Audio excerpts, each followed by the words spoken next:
IVF treatments పై 20,000 discount. Doctor consultation మరియు ultrasound scan ను ఉచితంగా అందిస్తున్నారు. 49 అంటే సంతానం, 49 అంటే సంతోషం. అమ్మ నమస్తే. నమస్తే అమ్మా జయలక్ష్మి. అమ్మ, మనం రోడ్డు మీద నడుచుకుంటూ వెళ్ళేటప్పుడు చిల్లర నాణేలు కానీ డబ్బులు కానీ కనిపిస్తాయి. ఒక్కొక్కరు తీసుకుంటారు. తీసుకున్న తర్వాత కొంతమంది గుడిలో వేస్తారు, కొంతమంది వాడుకుంటూ ఉంటారు. ఏది కరెక్టు? అసలు ఏం చెయ్యాలి? లక్ష్మీదేవి మనకు దొరికిందని సంతోషించాలా, మన కోసం వచ్చిందని? అమ్మా ఒక్క మాట, చిల్లర నాణాలు ఎందుకు ఉంటాయి రోడ్డు మీద? ఎవరో పడేసుకుంటారు, బై మిస్టేక్ పడిపోతారు. 100% చిల్లర నాణాలు, 90% చిల్లర నాణాలు మనకి రోడ్ల మీద కనపడ్డాయి అంటే ఎవరైనా శ్మశానానికి తీసుకుని వెడుతూ వాళ్ళ మీద చల్లినవి అయి ఉంటాయి. 90%. ఎందుకంటే అలా చల్లుకుంటూ పెడతారు. మరమరాలు, పువ్వులు, ఈ చిల్లర నాణాలు ఇవి చల్లుకుంటూ పెడతారు. అది మన దాకా వచ్చింది అంటే అంతకుముందు ఎవరో దాన్ని చూసి కూడా తీసుకోలేదని అర్థం. లేదు మనమే ముందర చూసామనుకున్నా అసలు పరిస్థితి ఏమిటో చూడండి. అటు ఏదన్నా అటు వెళ్ళే దారా, శ్మశానానికి తీసుకెళ్లేటటువంటి దారా, లేదా పక్కన పూలు లాంటివి మరమరాలు లాంటివి కూడా ఉన్నాయా చూసుకుని అవేవి లేవు అనుకున్నప్పుడు మాత్రమే దాన్ని తీసి దేవాలయంలో వేసేయండి. అది ఎందుకు వాడుకుంటాం? పైగా ఒకవేళ అది కాదు, అక్కడక్కడ అది కాని పరిస్థితి కూడా ఉంటుందన్నా కదా. అట్లాంటప్పుడు ఏమవుతుందంటే, నాదే అనుకుందాం, నేను పడేసుకున్నాను చిల్లర, నేను బాధపడతానా అన్నది పోయిందని? ఖచ్చితంగా బాధపడతారు కదమ్మా. ఆ డబ్బులు మనకి దొరికినవి ఏవైతే ఉన్నాయో వాటితో పాటుగా పోగొట్టుకున్న వాళ్ళ వేదన కూడా ఉంటుంది దాని మీద. ఫలానా వాళ్ళ అయ్యో నాది పోయింది, నేనే అనుకుంటాను, ఎవరో ఒక్కర్లేదు, నాది నేనే అనుకుంటాను, అయ్యో నా డబ్బులు పోయినాయి, ఏమైనాయో అని. ఆ ఆవేదన ఏదో ఉంది కదా. మరీ నాకేమీ దీంతో ఆస్తి అంతా పోయింది, నాకు ఇంకెందుకు పనికి రాకుండా పోయాను అన్నది కాకపోయినా కనీసం ఒక్కటి పోయినా బాధే అనిపిస్తుంది కదా. అట్లాంటప్పుడు ఆ దొరికినటువంటి నాణ్యం వెనకాల పోగొట్టుకున్నటువంటి వారి యొక్క బాధ ఉంటుంది. అవునమ్మా, మనకి వారు ఎవరో తెలీదు.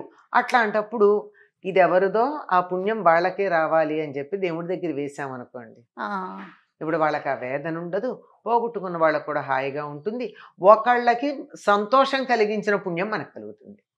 ఆ రూపాయి అందులో వేసిన పుణ్యం రాదు మనకి. అవతల ఈ రూపాయి అవతల వ్యక్తి ఎవరిదో వాళ్ళ పేరున వేస్తున్నానన్నామే, ఈ పుణ్యం ఏదో వాళ్ళకి ఎడుతుంది కదా. ఆ వాళ్ళకి పుణ్యం ఇచ్చిన పుణ్యం మనకి లభిస్తుంది తప్ప వేరేది కాదు. అందువల్ల దొరికితే ఎవరిదో వాళ్ళకి చెందుగాక అని చెప్పి వేసేయడం మంచిదమ్మా. కాదమ్మా, మరి లక్ష్మీదేవి కదా, డబ్బులో మనము లక్ష్మీదేవిని చూసుకుంటాము. ఆవిడ కోరి మన దగ్గరకు వచ్చింది అని భావించకూడదంటారా? మనం సంపాదించుకున్నా వస్తోంది కదా, అయినా గుళ్ళో వేస్తున్నామా లేదా? వేస్తున్నాం. వద్దనుకుని వేయటం లేదుగా. కాదు. అవునమ్మా. ఈ లక్ష్మి ఒకళ్ళు పోగొట్టుకున్న లక్ష్మి నాకెందుకు, నా లక్ష్మి నాకు కావాలి. అందువల్ల ఎవరి కష్టార్జితమయ్యి ఇది ఇక్కడ పడిందో ఈ ఫలితం వాళ్ళకి వెళ్ళాలి అని మనం అనుకోవడంలో మన సద్బుద్ధి ఉందంతే. మనకి సద్బుద్ధి తాలూకు ఫలితం లభిస్తుందే తప్ప వేరేది కాదు. చాలు మనకెందుకమ్మా ఇంకొకరి ఏదైనా సరే, ఇంకొకళ్ళది ఎందుకు? ఇది డబ్బులు కాకుండా వస్తువులు అనుకో, డబ్బులైనా ఏం చేయాలంటే దాన్ని ఎప్పుడూ కూడా నిరాదరించటం కానీ తొక్కుకుంటూ వెళ్ళడం కానీ చెయ్యం గనక ఆ దృష్టితో తీసుకుని వెళ్ళి అక్కడ వేయడం మంచిది. గుళ్ళో ఇప్పుడు వెళ్ళట్లేదు, మనం ఆఫీస్కి వెళ్తున్నాం, ఊరు వెళ్తున్నాం, ఎక్కడో అనుకోండి, దారిలో ఎక్కడో లేదో బిచ్చగాడికి వేసేయండి. అదే అడుగుదాం అనుకున్నాను. కరెక్ట్ అమ్మా. గుడికి వెళ్ళే తీరిక లేకపోవచ్చు మనకి, దారిలో బిచ్చగాడికి వేసేయండి.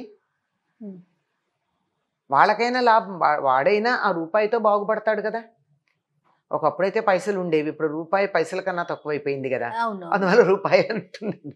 అట్లాంటిది ఇది. డబ్బులు కాకుండా ఇంకా వస్తువులు ఉంటాయి, ఏదో నగ, ఓ బంగారం గొలుసు దొరికింది, అది కూడా దొరుకుతాయి కదా. అవునవును.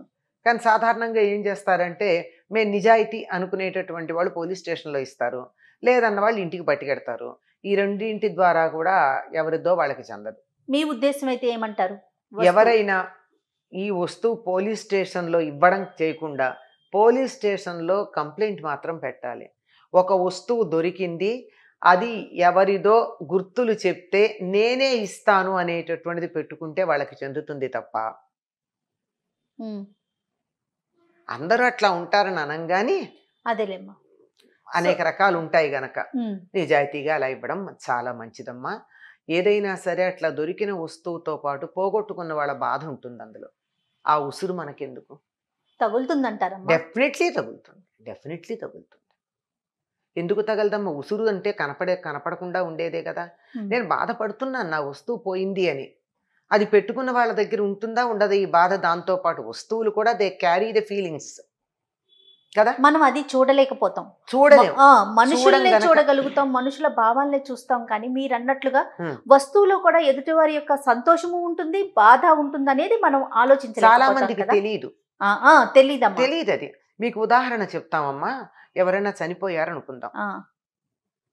ఆ చనిపోయిన వాళ్ళ కళ్ళజోడు కానీ, వాళ్ళ పెన్ను కానీ, వాళ్ళ దస్తీ కానీ, ఇప్పుడు రెగ్యులర్గా వాడే వస్తువులు కొద్ది రోజుల పాటు అవి కదులుతూ ఉంటాయి.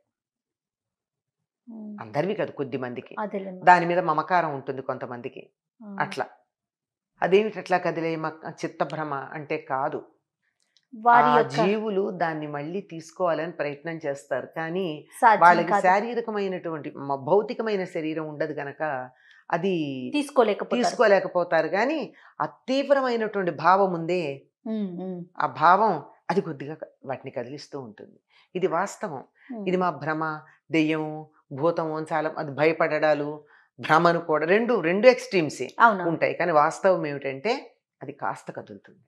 ఇది ఒక వస్తువు పట్ల ఆ వస్తువు వాడుకున్నటువంటి వాళ్ళ భావం దాని మీద ఎంత ఉంటుంది అనేది మనకు అర్థమవుతుంది.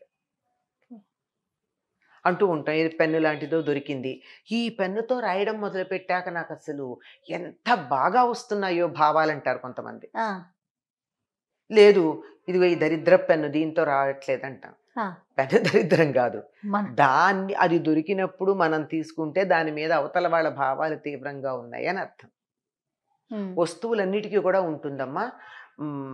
అంత కూడా అక్కర్లేదు, వాడే తీరును బట్టి కూడా ఒకళ్ళు వాడే వస్తువు వాళ్ళకు ఉపయోగపడ్డట్టు మనకు ఉపయోగపడదు. అవునమ్మా. ఇప్పుడు మామూలు బాల్ పెన్లకు అంత తేడా తెలియదు, కానీ ఒకప్పుడు పాళీలు ఉన్న పెన్నులు ఉండేవి కదా, సిరా పోసుకునే పెన్నులు. ఆ పాళీ ఒకళ్ళు రాసినట్టుగా ఇంకోళ్ళు రాయడానికి కుదిరేది కాదు. ఒక్కొక్కళ్ళు రాస్తే అసలు రాత వచ్చేది కదా.